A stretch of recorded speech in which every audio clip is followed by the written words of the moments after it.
This is everything you guys need to know about the all-new 2023 Storyteller Overland Classic Mode.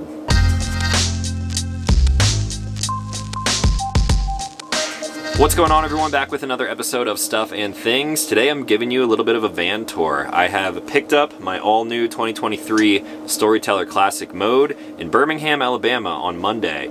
It is currently 1 week later and I am now in Lake Tahoe, California for a skiing trip. Now, before I bring you guys all of the adventure videos and all of the things that I'm going to be doing with this van, I figured we might as well start with sort of like a high-level overview of everything you need to know about this van in case you've never seen one before.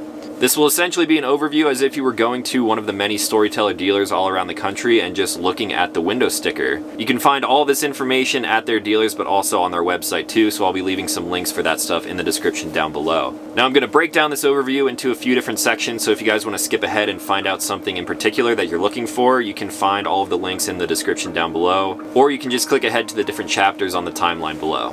So with all that being said, let's jump right into one of the biggest changes for me anyway, and that is the new Mercedes Sprinter chassis. This van is built on the all-new Mercedes-Benz Sprinter chassis for 2023. It is a 144-inch wheelbase, high roof, 2500. The biggest change is that this van now comes with a 2.0-liter twin-turbo 4-cylinder diesel engine with a 9-speed transmission and a 50-50 split capable all-wheel drive transfer case. Now I picked this van up from brand new and drove it 2,500 miles across the country, so I already have a pretty good impression of how this new all-wheel drive system is going to handle in a bunch of different environments, off-road and of course in snow. But I'm going to save all of my thoughts for this new drivetrain and all-wheel drive system for a future video after I get some more off-road and adverse weather condition testings under my belt.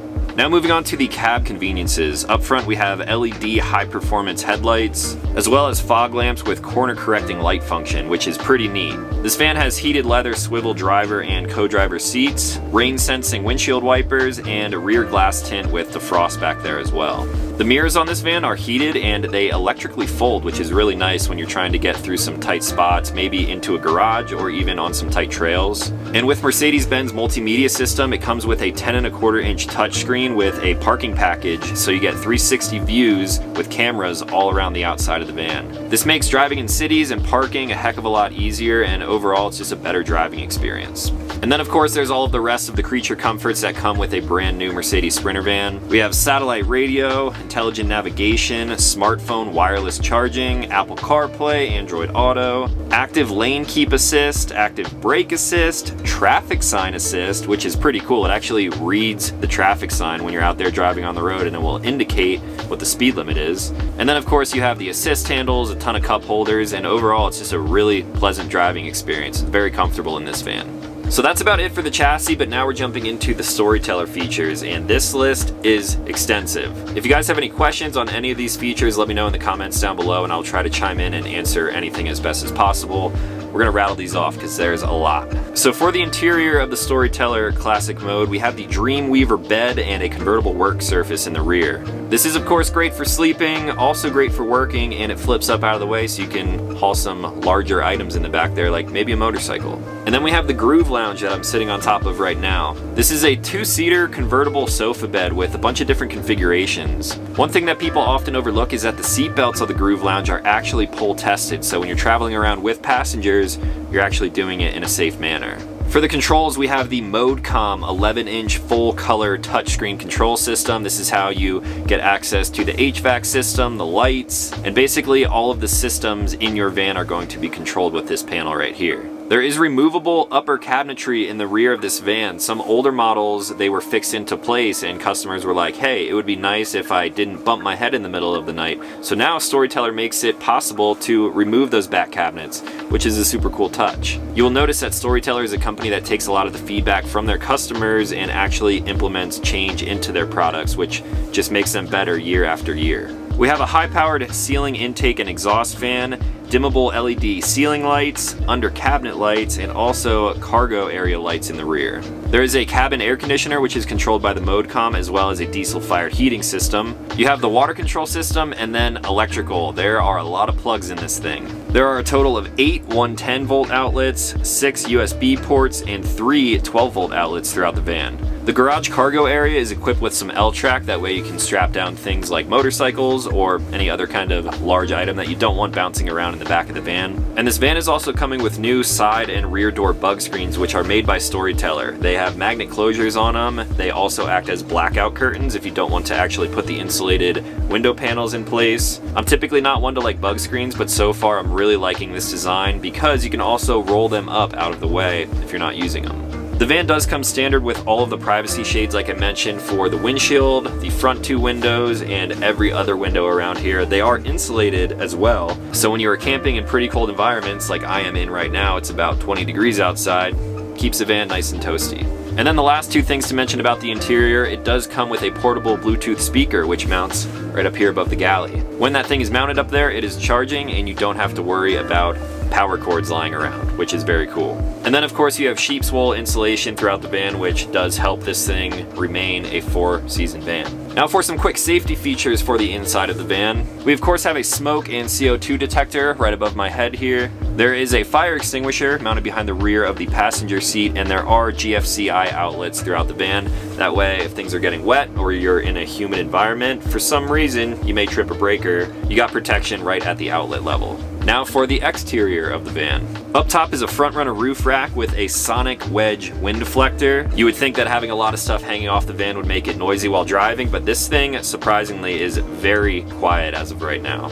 You have a tubular side mount ladder to get up to that roof rack. There's a low mounted solar port on the outside, a powered awning with dimmable LED lights. You have some nice running boards to get in and out of the vehicle. And then there is a 21-gallon freshwater tank, which is actually housed in the cabin in the back cargo area there. And then a 24-gallon gray water tank, which is on the outside, but it has a heating loop. So no matter where you're at, what the temperature is outside, for the most part, if you're running your heater, your water sources should not freeze unless you're in like really extreme temperatures. There's a city and freshwater connection on the outside, which is very easy to access. Just down from that is a heavy-duty shore power inlet, and there are also 4 110-volt outlets on the outside of the van. Now coming back to the inside of the van, let's talk about the galley.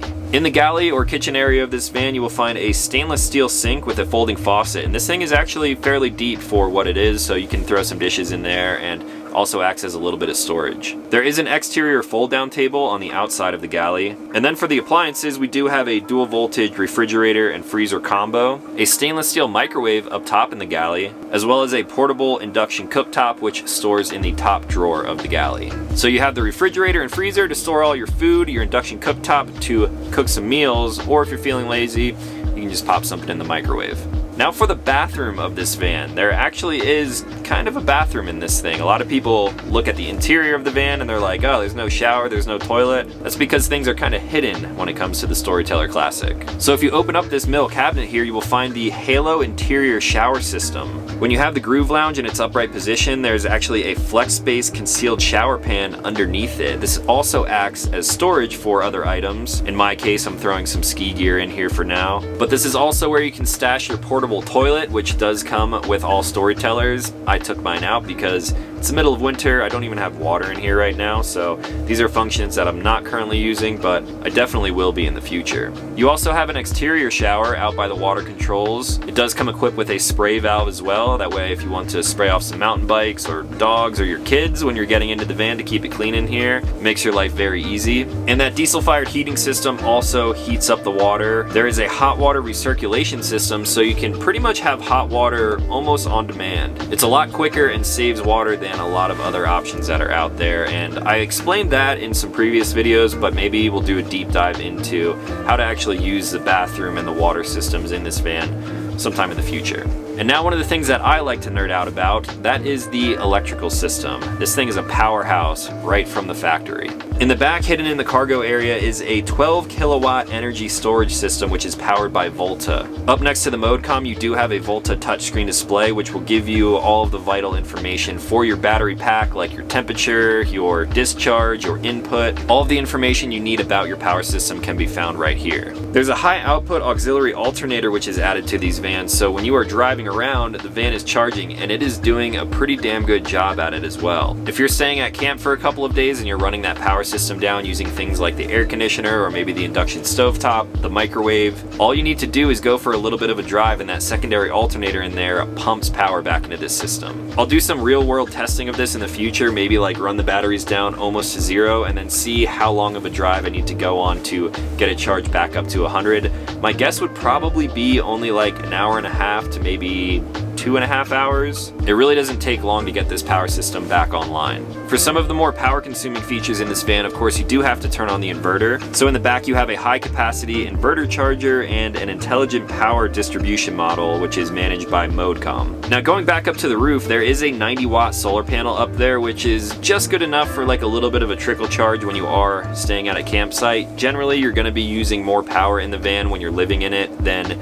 that 90-watt solar panel will actually put back into the system, but it is nice that it's there, and it is also expandable up to 600 watts. So if you're the type of person who just likes to park and use all of your electricity and you're staying places for a long time, you can expand on the solar and you can get some pretty good capacity with all of the room you have up there on the roof. And then of course the vans do come with a 30 amp power cord, which like I mentioned, I don't even have in the van because I don't plan on plugging this van in anytime soon. If you do have the room, it is a good idea to travel around with that just in case your battery runs way low for some reason. It's nice to be able to plug in, but I'm banking on that not happening. Really hope it doesn't. And now for some of the features that are specific just to the Classic mode. Of course, we have a few different trim levels of a Storyteller van. The Classic being the base level on the Mercedes-Benz Sprinter chassis, and then you can bump up to the Stealth with some more features, or all the way up to the Beast mode with all of the features you could ever want. Now the Classic modes are either offered in Mercedes-Benz Pebble Gray, or in my case, Arctic White. I bet you guys never thought that I would be driving a white vehicle, but I actually really like it. And then also on the outside you have the contrast cut Storyteller wheels with BFG all-terrain KO2 tires. For a wheel that's coming standard on a van like this, these things look really good. I really like the contrast of the bronze color with the Arctic White paint. I think Storyteller did a really good job there. And now last but not least, the warranty. Coming from new, there is a 1-year, 15,000 mile Storyteller Overland limited warranty. There's also a Volta warranty for the power system, which is 3 years or 1,000 cycle warranty on the mPower energy storage system. Now when you buy one of these vans, you can also get a Mercedes-Benz warranty with a few different levels. You have a 3-year, 36,000 mile new vehicle limited warranty, and also an option of a 5-year, 100,000 mile powertrain limited warranty, as well as the federal diesel emissions. With my past experience of Mercedes-Benz vans, the diesel emission system is one thing that's kind of annoying. I'm sure a lot of you guys out there know that. The only time I've ever actually went in for warranty work was for the DEF system on my previous Sprinter van. So I kind of have a bad taste in my mouth for the diesel regulation, DEF compliance crap that goes into these vans, but it is what it is. So all of those features, everything packed into this 144-inch wheelbase Sprinter van. It's coming in at a price of $181,321.91. The reason I'm being so specific about this is because Storyteller uses what they call see-through pricing, which essentially means there will be no dealer markup, and no matter where you are purchasing a new Storyteller from around the country, again, dealer network is expanding year after year. You're going to be paying the same price at a dealer in California as you will at a dealer in Colorado. Now that price is subject to dealer fees and individual taxes, however, there should never be an actual markup on one of these vans. What you see is what you get for the price of whichever model of van you're looking at. So that is my overview of the all-new Storyteller Classic on the new all-wheel drive chassis. There are a few things that I kind of like glossed over, so again, if you guys have any questions, let me know in the comments down below. I'll try to answer anything as best as possible. And then in the future, I'm going to be doing some more deep dive stuff into a lot of these different systems, like the chassis itself, maybe the electrical system and the shower bath situation. There's just so much stuff to show you guys on these vans, and I'm stoked because I'm on a trip right now for the next couple of weeks. So prepare your eyeballs for a lot of cool Storyteller Overland van content. That is all that I had for today. If you guys are new to this channel, consider clicking subscribe because I make new videos every week. As always, thank you for watching. I'll talk to you in the next one.